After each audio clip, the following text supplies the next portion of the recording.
ജാസ്മിനും ഗബ്രിയും അപ്പോൾ ലൈവിലിരുന്ന് സംസാരിക്കുന്നുണ്ടായിരുന്നു. അപ്പൊ ജാസ്മിൻ ഇങ്ങനെ പാടില്ലാതെ കിടന്നപ്പോഴൊക്കെ ഗബ്രി സ്ട്രോങ് ആയിട്ട് ഗെയിമൊക്കെ കളിച്ചല്ലോ. ഗബ്രിയാണ് അങ്ങനെ പാടില്ലാതെ കിടന്നെങ്കിൽ ജാസ്മിൻ എന്തായാലും ഒരു ഗെയിമും കളിക്കാണ്ട് ഗബ്രീനെ നോക്കി ഇരുന്നേനെ എന്നുള്ളതാണ്. അത്രയ്ക്കും സ്നേഹം ജാസ്മിന് ഗബ്രിയോട് ഉണ്ടെന്നുള്ള രീതിയിലാണ് ജാസ്മിൻ അവിടെ സംസാരിക്കുന്നത്. ചെയ്തികൾ പലതും, എന്നാൽ പ്രണയമല്ലാത്ത രീതിയിലായിട്ട് നമ്മൾ ചെയ്യുമ്പോൾ അത് ശരിയാവില്ല എന്നുള്ള രീതിയിലാണ് ജാസ്മിൻ പറയുന്നത്.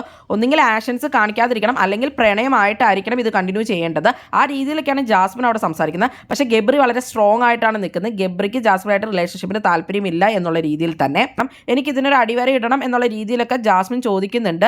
അപ്പോൾ ഗബ്രി പറയുന്നുണ്ട്, എനിക്ക് ഇതിനെ കല്യാണം കഴിക്കാനോ അല്ലെങ്കിൽ റിലേഷൻഷിപ്പിൽ ആവാനോ സാധിക്കുകയില്ല, ഇത് പ്രാക്ടിക്കലി ഇമ്പോസിബിൾ ആയിട്ടുള്ള ഒരു കാര്യമാണ് എന്നുള്ളത്.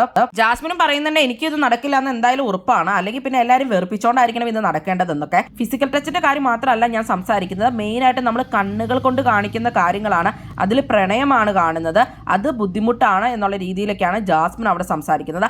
അങ്ങനെ തുടരാൻ പറ്റില്ല എന്നുള്ള രീതിയിൽ, അതിനാണ് ക്ലാരിറ്റി വേണ്ടത് എന്നൊക്കെയുള്ള രീതിയിൽ ജാസ്മിൻ അവിടെ പറയുന്നുണ്ട്.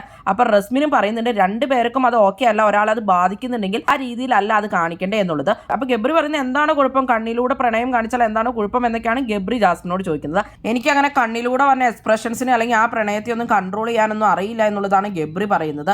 അതെങ്ങനെയാണ് എക്സ്പ്രഷൻസ് വേണ്ടാന്ന് വയ്ക്കുന്നത് എന്നുള്ള രീതിയിലൊക്കെ ഗബ്രി അവിടെ സംസാരിക്കുന്നുണ്ട്. എനിക്ക് കണ്ണിലൂടെയുള്ള നോട്ടത്തെ ഒന്നും കൺട്രോൾ ചെയ്യാൻ പറ്റില്ലെന്നും എനിക്ക് പ്രണയമുണ്ടോ ഇല്ലയോ എന്നൊന്നും എനിക്ക് പറയാൻ താല്പര്യമില്ലെന്നും എനിക്കത് ക്ലാരിറ്റി ഇല്ലാത്തതാണ് എൻ്റെ ക്ലാരിറ്റി എന്നൊക്കെയാണ് ഇവർ പറയുന്നത്. ഇവരിങ്ങനെയൊക്കെ തന്നെയാണല്ലോ എപ്പോഴും പറഞ്ഞുകൊണ്ടിരിക്കുന്നത്. എൻ്റെ പൊന്നെ ഒന്നും പറയണ്ട.